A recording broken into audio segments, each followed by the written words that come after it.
کیے گئے جن میں یہ بات ثابت ہوئی کہ اللہ تبارک و تعالی خصوصی طور پر اس کے اہتمام سے شفا دیتے ہیں. اور ان کے علاوہ جو دعائیں ثابت ہے، جبریل علیہ السلام اللہ کے نبی کو دم کیا کرتے تھے، بسم اللہ ارقیک وغیرہ وغیرہ، اور اللہ کے نبی کو عائشہ رضی اللہ عنہا دم کیا کرتے تھے. عائشہ اللہ کے نبی حسن اور حسین کو دعائیں پڑھ کر پھونکا کرتے تھے.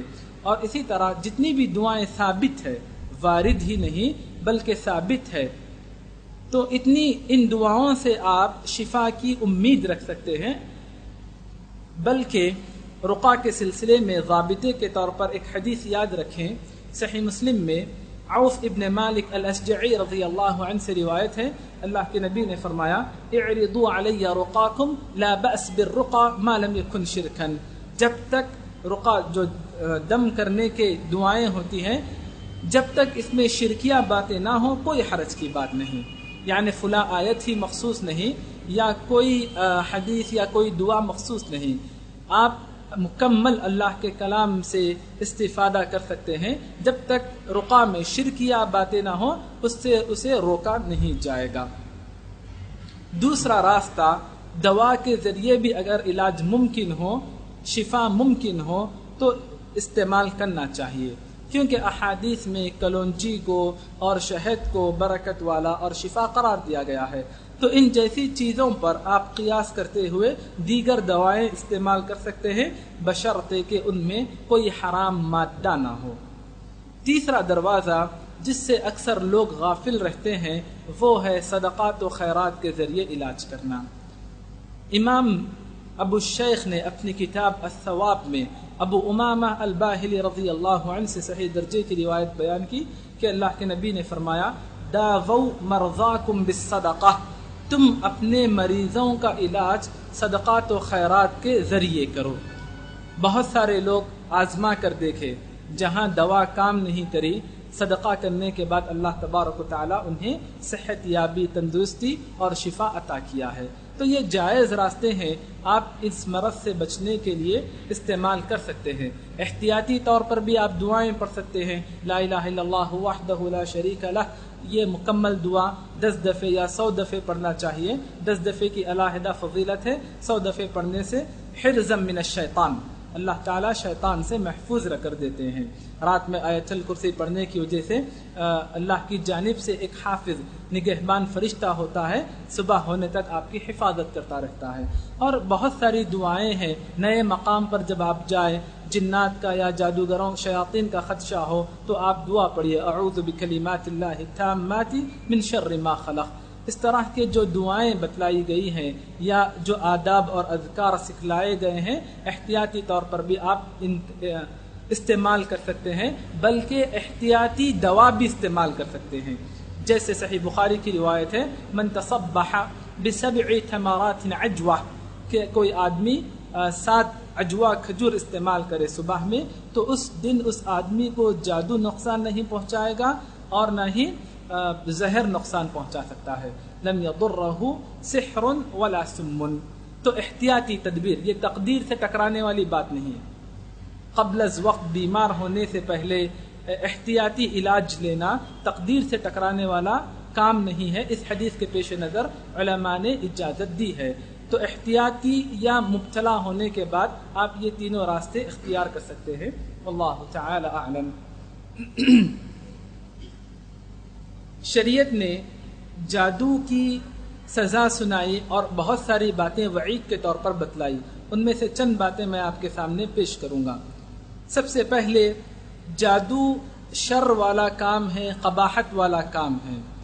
یہ بات ہمیں سورہ فلق سے معلوم ہوتی ہے، کیونکہ اللہ تبارک و تعالیٰ نے ایسی عورتوں کے شر سے پناہ مانگنے کا حکم دیا، اللہ کی حفاظت طلب کرنے کا حکم دیا، جو جادوگر ہوتی ہیں اور اپنے جادو میں گرہ باندھتے رہتی ہے اور اس میں پھونکتے رہتی ہے. من شر النفاثات فی العقد. تو جس چیز سے پناہ مانگنے کا حکم دیا گیا ہے یقیناً وہ چیز خیر والی نہیں ہو سکتی، شر والی چیز ہے. صحیح بخاری صحیح مسلم میں ابو ہریرہ رضی اللہ عنہ سے روایت ہے، اللہ کے نبی صلی اللہ علیہ وسلم حکم دیے، کہا تم اپنے آپ کو 7 ہلاک کر دینے والی چیزوں سے بچاؤ. دنیا کو ہلاک کر دینے والی، آخرت کو برباد کر دینے والی، یا خاندانوں کو تباہ و تاراج کر دینے والی، رشتوں کو توڑ دینے والی عمومی لفظ استعمال کیا گیا. کہا موبقات، یہ نہیں کہا کہ کون سی چیز کس چیز کو ہلاک کر رہی ہے. یعنی اس کی خطرناکی بے انتہا ہے، اس کے مضر اثرات بے انتہا ہے. وہ اس میں سب سے پہلے اللہ کے ساتھ شرک کرنا، اور دوسرے نمبر پر کہا والسحر، جادو. جادو اللہ کے ساتھ شرک کرنا ہے. ان الرقى والتمائم والتولا شرک. لیکن آپ غور کریں، جس طرح فرشتوں کا تذکرہ کرنے کے بعد خصوصی طور پر جبریل علیہ السلام کا تذکرہ کیا جاتا ہے، حالانکہ جبریل علیہ السلام فرشتوں میں داخل ہے، تنزل الملائکۃ والروح، یہ خصوصی طور پر ان کا مقام بلند کرنے کے لیے امتیازی صفت ہے. جادو کرنا اللہ کے ساتھ شرک ہے، لیکن شرک بیان کرنے کے بعد علیحدہ اسے ذکر کرنا، اس کی خطرناکی کو بیان کرنا مقصود ہے، کیونکہ اس کے بہت سارے نقصانات ہیں. دنیا میں اس قدر سنگین سزا سنائی گئی کسی اور کے لیے. عمر رضی اللہ عنہ، ابھی حدیث آئے گی، جادوگر کو سینے تک زمین میں دفن کر دیے. اس قسم کی اس قدر سنگین سزا کسی اور کو نہیں دی گئی ہے. صحیح مسلم میں صفیہ رضی اللہ عنہا بعض امہات المؤمنین سے روایت کرتے ہیں کہ جو حدیث ابھی بیان کی گئی کہ جادوگر کے پاس آنا، پوچھنا، یہ چیز 40 روز کے نمازوں کے اجر و ثواب سے محروم کر دینے والی ہے. سنن ابی داؤد میں ابو ہریرہ رضی اللہ عنہ سے صحیح درجے کی روایت ہے، اللہ کے نبی صلی اللہ علیہ وسلم نے فرمایا، جو کوئی آدمی کاہنوں کے پاس آتا ہے، ان کی باتوں کو سچا سمجھتا ہے، یا کوئی آدمی حیض کی حالت میں اپنی بیوی سے جمع کرتا ہے، یا کوئی آدمی پیچھے کے راستے سے جمع کرتا ہے، تو فقط برئ مما انزل علی محمد، تو یہ آدمی اللہ کے نبی پر نازل کردہ شریعت سے براءت کا اظہار کر رہا ہے، بیزاری کا اظہار کر رہا ہے، اپنے آپ کو دور رکھ رہا ہے، دلی نفرت اور لا تعلقی کا اظہار کر رہا ہے. ان میں سب سے پہلی چیز کون سی بیان کی گئی؟ من اتا کاہنن، کاہنوں کے پاس آنا، جادوگروں کے پاس آنا. مسند البزار میں عمران ابن حسین رضی اللہ عنہ سے صحیح درجے کی روایت ہے، رسول اللہ صلی اللہ علیہ وسلم نے فرمایا، لیس منا، ہم میں سے نہیں، مسلمانوں کے طریقے پر نہیں. کون؟ من تطیر او تطیر لہو، جو بدشگون لے، بدفالی لے، یا کسی اور کے لیے اس طرح کروایا جائے. او تکہن لہو، یا کسی کے لیے غیب کی باتیں معلوم کرنے کی کوشش کی جائے، فال کھلوایا جائے. او سحر او سحر لہو، جو جادو کرے یا کسی اور کی خاطر جادو کروایا جائے. یہ تمام کام کرنے والے ہم میں سے نہیں ہیں، ان کا ہم سے تعلق نہیں ہے. سنن نسائی میں ابو ہریرہ رضی اللہ عنہ سے روایت ہے. اس روایت کو بعض علماء ضعیف قرار دیے اور بعض علماء جیسے ابن مفلح نے حسن قرار دیا. کہا اللہ کے نبی نے کہ جو آدمی گرہ باندھے اور اس میں پھونکنے لگے تو وہ یقینی طور پر جادو ہے، اور جو آدمی جادو کرے فقد اشرک، تو وہ آدمی یقینی طور پر اللہ کے ساتھ شرک کر رہا ہے. مسند احمد میں ابو ہریرہ رضی اللہ عنہ سے صحیح درجے کی روایت ہے کہ کاہنوں کے پاس آنا، تصدیق کرنا، فقد کفر بما انزل علی محمد، کہ اللہ کے نبی پر نازل کردہ شریعت کا انکار کرنا ہے، کفر کرنا ہے.